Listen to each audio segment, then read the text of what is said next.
Hi, I'm Micah Halpern. Thank you for joining me today as I do some thinking out loud. Our first segment is called Background Briefing.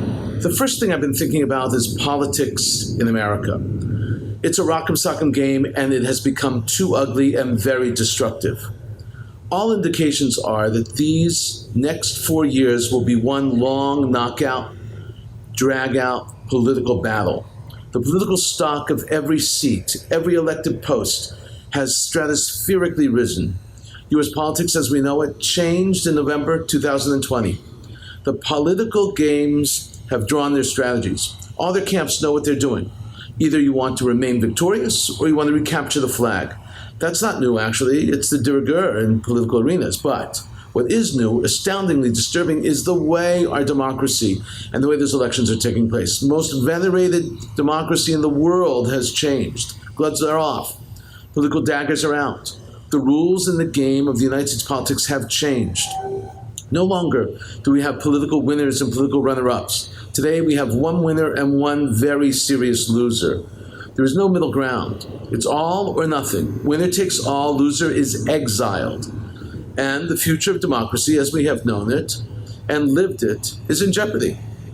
With a split Senate and a House just about cut in half, every vote is crucial, every precinct is critical, and every election will be a nail-biter. The sides are clearly delineated. Democrats, Republicans, Trumpers, anti-Trumpers.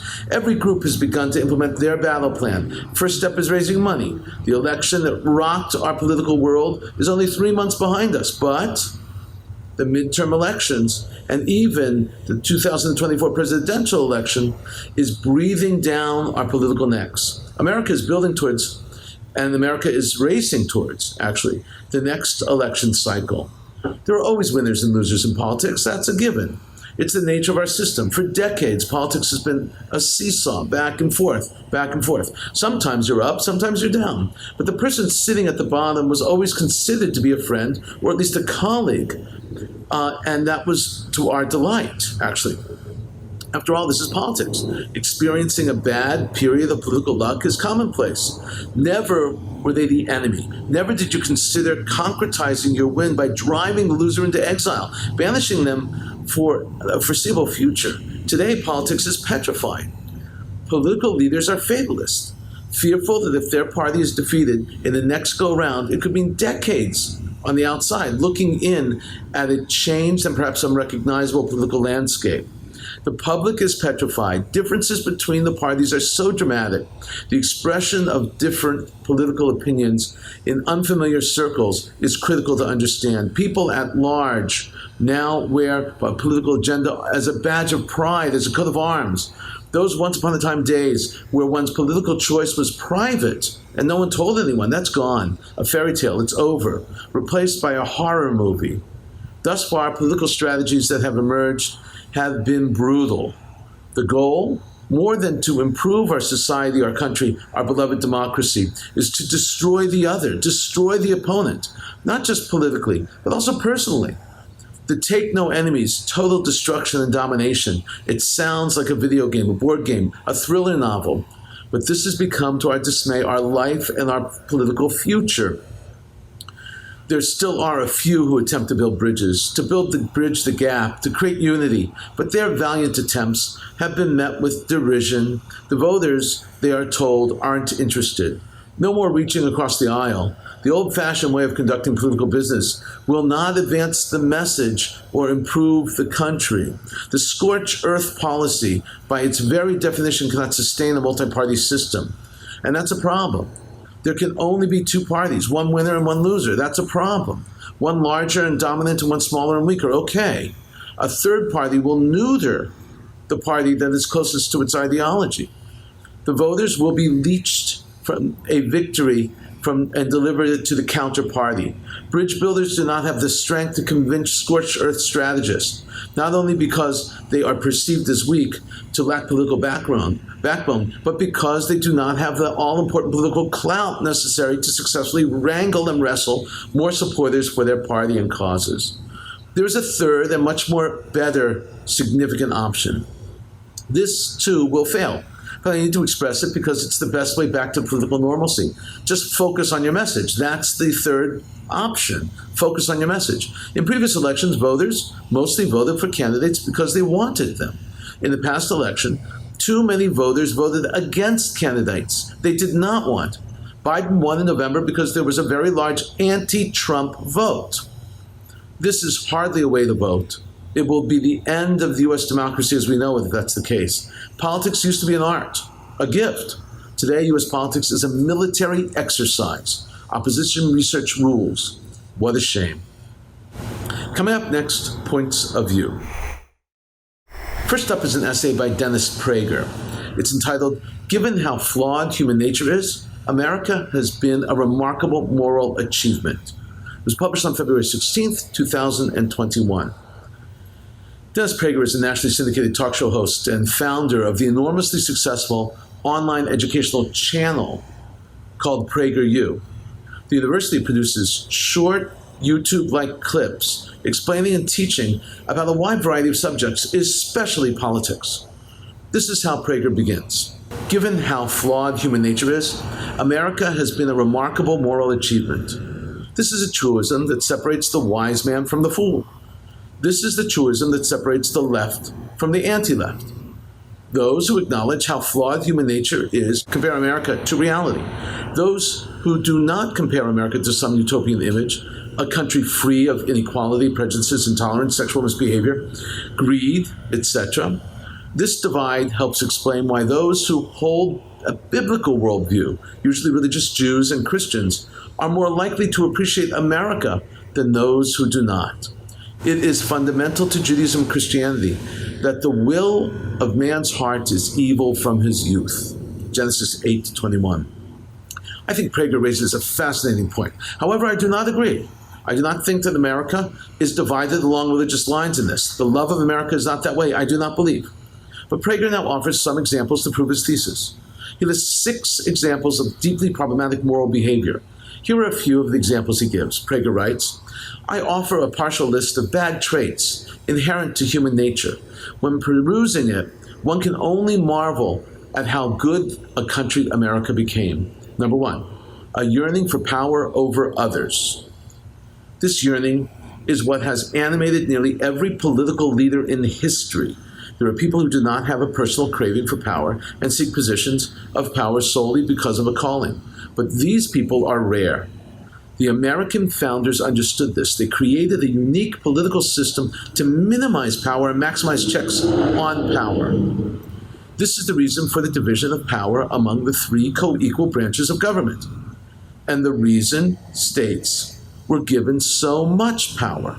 Thus, America was established to be a republic, not a pure democracy. In addition, the founders did not trust the majority with the great power, which is the reason for 2 non-democratic institutions, the Electoral College and the Senate.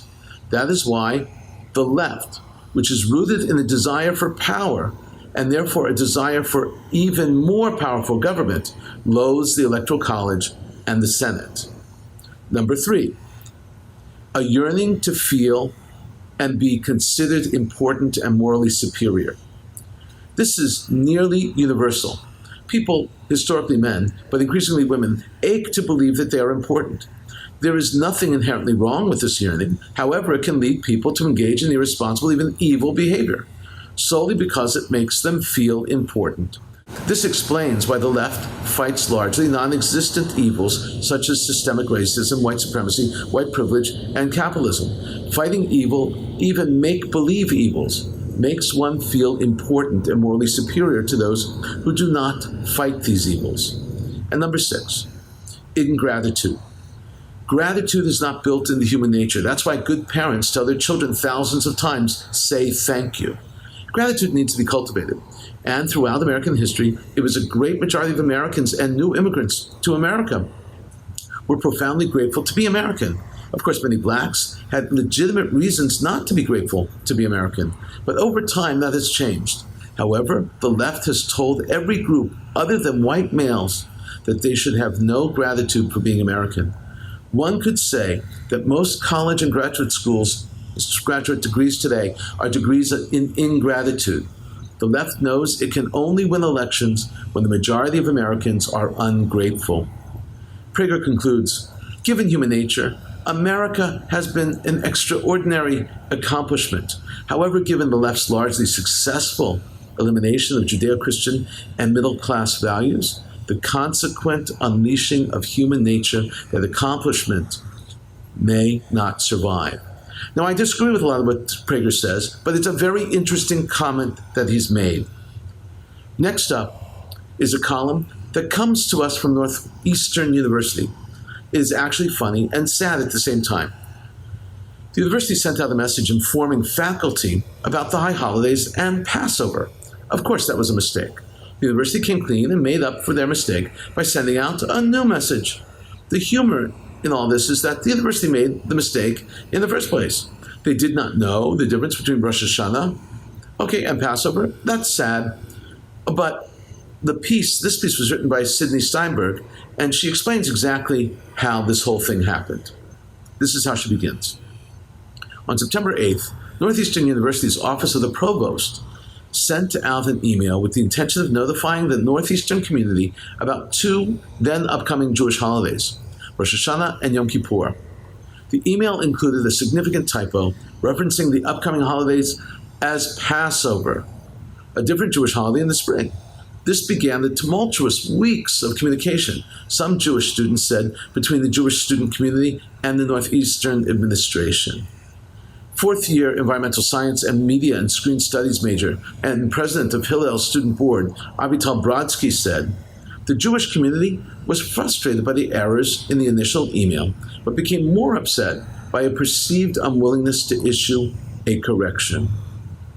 A lot of students contacted the university, just asking for a correction or an apology. Nothing too complicated, nothing too hard to do. They do them all the time.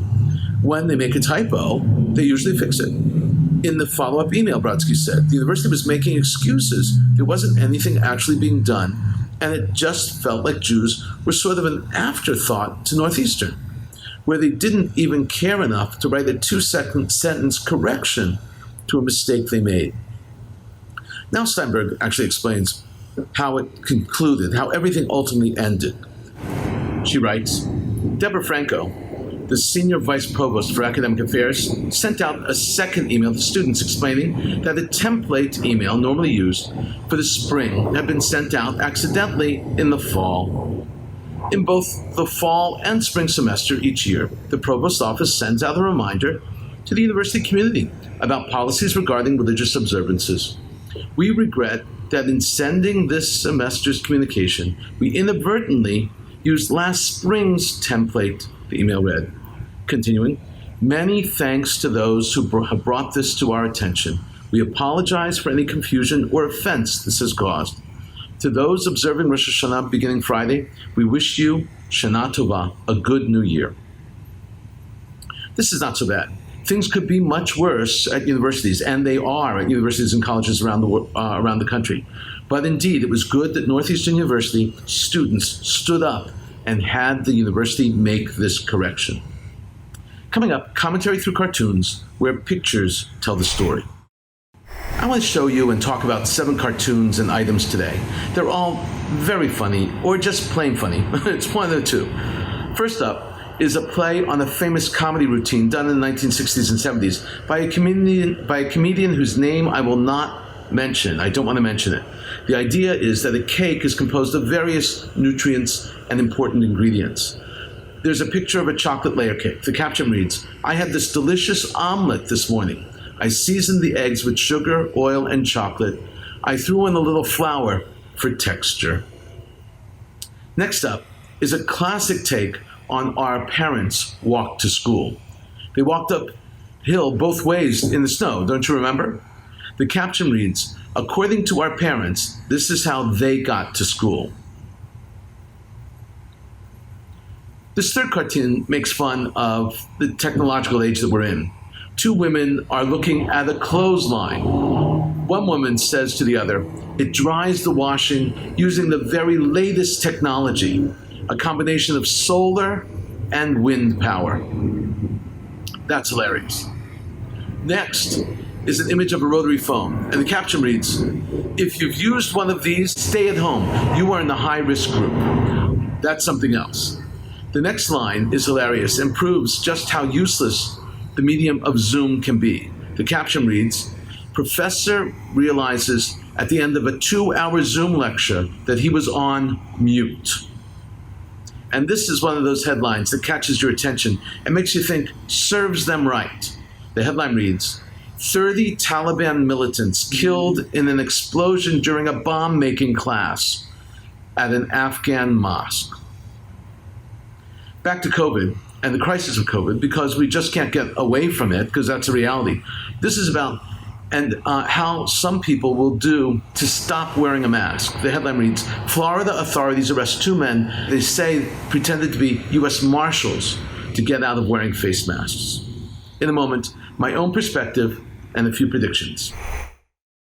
Israel's chief rabbi, David Lau, suspended a rabbinic judge who served on the conversion court. As president of the Supreme Rabbinical Courts, Rabbi Lau has the authority to suspend judges for behaviors deemed inappropriate. The judge refuses to take the COVID vaccine. In a statement issued by Rabbi Lau, he wrote, "It is forbidden for a person to damage his own body, and all the more so, that of someone else." Lau said that the dangers of COVID-19 are a verifiable fact, and that any dangers inherent in the vaccine are uncertain, and that it is, therefore, an obligation to get vaccinated. He explained, someone who does not get vaccinated is not only likely to harm himself, but is also likely to harm someone else. According to the chief rabbi, protecting one's health allows people to fulfill our obligation in a world of significance. Someone who does not fulfill this command rejects the good that God granted his world by giving us the possibility of getting out of the distress caused by the coronavirus. According to Jewish law, Rabbi Lau is correct. According to Israeli law, I'm not so sure if suspending the rabbi for these reasons is actually legal. We're going to see. We'll watch this story develop.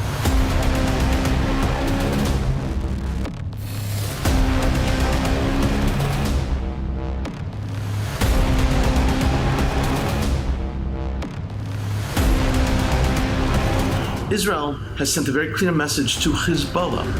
During a single 24-hour period, Israel engaged in an exercise during which the Israeli Air Force attacked 3,000 targets in 24 hours. The targets were all essential infrastructure and military sites. They hit bridges, electrical grids, airports, arms depots, and underground command and control centers. This is the first Air Force drill of its kind ever in Israel.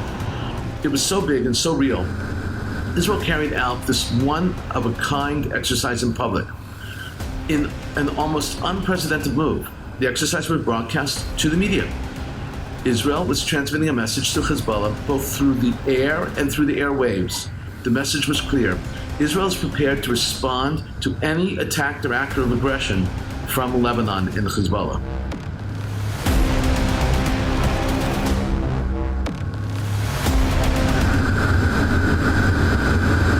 The rabbis of 14 Arab countries have created an alliance. Arab countries, rabbis. Weird. Israel's chief rabbi, Yitzchak Yosef, the Sephardi chief rabbi, endorsed the new group, which is named the Alliance of Rabbis in Islamic States. The chairman of the alliance is Rabbi Mendy Chitrik, the Chabad representative in Turkey. Rabbi Chitrik explained the background behind this alliance and said, quote, "The establishment of this alliance to unite all Jewish communities in these places with the recognition of government officials in each state is very welcome and will assist in the provision of Jewish needs of the members of these different communities."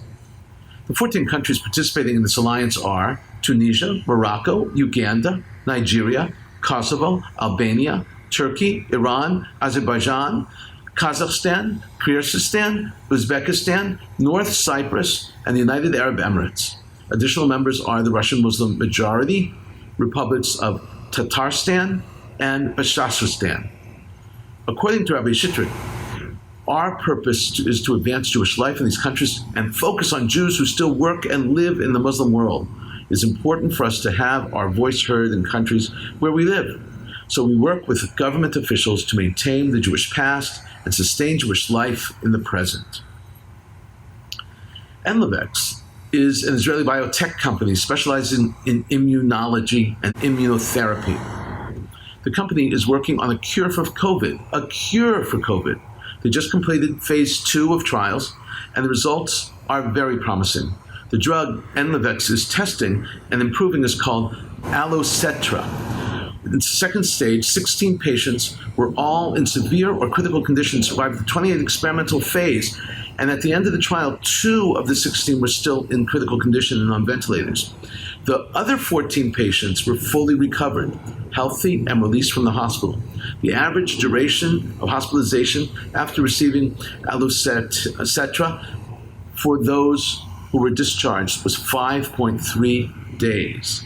In phase 1 trial, 5 patients were all in severe condition when they started, and at the end, the average time in the hospital was 10 days, and they all recovered. The most significant finding in this study is the improvement that was seen from the first to the second stage. That is nearly a 50% improvement from 10 days to 5.3 days. And that time spent in the hospital is very critical. Once the drug was administered, it dropped from 10 days to 5 days. There is hope. Tel Aviv University launched a nano satellite from Virginia. The satellite is, as its name says, tiny. It's 4 inches by 4 inches by 12 inches. It weighs 5 pounds. The nano satellite will orbit the Earth at an altitude of about 250 miles, racing at a speed of 5 miles per second, which puts it at a speed of 17,150 miles an hour. An entire orbit of the Earth in 90 minutes. Tel Aviv University's nano satellite entered orbit on a NASA supply ship that was on its way to the International Space Station. It split off into its orbit at the proper altitude. This is truly remarkable. The technology was created by a few engineers in a university lab, not a multi-billion-dollar company with hundreds of engineers and physicists. We are witnessing the future of satellites, and it's a great equalizer. This science, by the way, this development is called new space technology as opposed to old space technology. And Israel is on the cutting edge of this technology.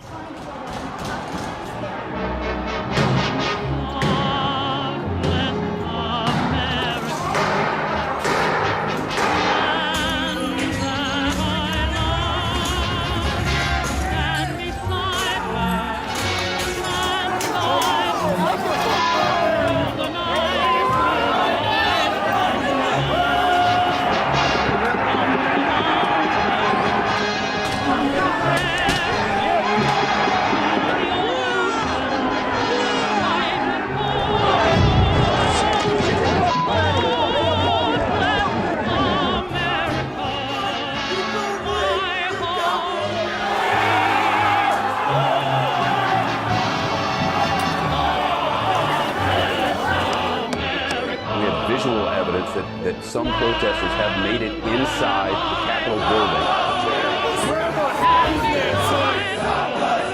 This is America, and we're all here to fight for our freedom. It is not their America, it is our America.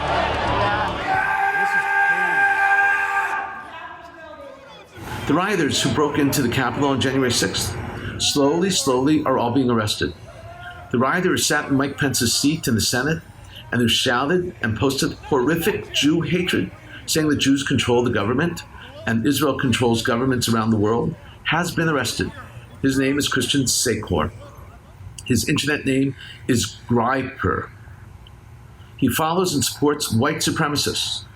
He has praise for shooters who spray their bullets across crowds and murder innocent people, and for the neo-Nazi rally that was held in Charlottesville, Virginia in 2017. His web posts are littered with racist Jew hatred and with conspiracy theories. The Department of Justice has prioritized their agenda, and the agenda is fighting extremism, especially inside the United States. It's high on their list. Don't disrespect. They can steal an election when we can't sit in their chairs? No! We're not putting up with that either. We've been thinking out loud about a lot today. Now that you know what I've been thinking, let me know what you're thinking. Email me at micah@jbstv.org. Tweet me at Micah Halpern. Tell me what you think. Before we end, let me leave you with one piquante piece of information. We speak a lot about universities and what's going on in universities and anti-Semitism at universities and the problems of universities and the issues that we confront and our children confront in universities. The word university derives from the Latin universitas, which actually means whole or entirety. It is short for the expression universitas magistrorum et scholarum, which actually is best translated a place, a community for teachers and scholars. The idea behind universities was to teach and share ideas and to hone the minds of the young. That's the classic university. The concept of the course was class-rooted, as you should know. Almost exclusively, it was the sons of the wealthy who could attend universities. And there was limited amount of people. In Jewish tradition, it's not called a university, it's called a Beit Midrash, or Beis Midrash, and was similar to a university in many ways. The Beis Midrash is a place where one learns. During the periods of the Mishnah and Gemara, the student would seek out a teacher, and the teacher would personally test the student and then offer him a place in his Beit Midrash. The Gemara in Brachot records an unbelievable story. The rabbis are deposing the great Rabban Gamliel and puts Rabbi Elazar ben Azariah in his place. Rabban Gamliel had placed a guard in the front of the Beit Midrash in Yavne. After Rabban Gamliel was deposed, the first thing Rabbi Elazar did was remove the guard and let in anyone who wanted to enter. 400 new students entered. Together they were able to solve all the issues, all the questions that not yet or could not be resolved. They resolved them. It was a revolution in education through Rabbi Elazar ben Azariah. Thank you for thinking out loud with me, Micah Halpern. Let's think out loud again next week on JBS.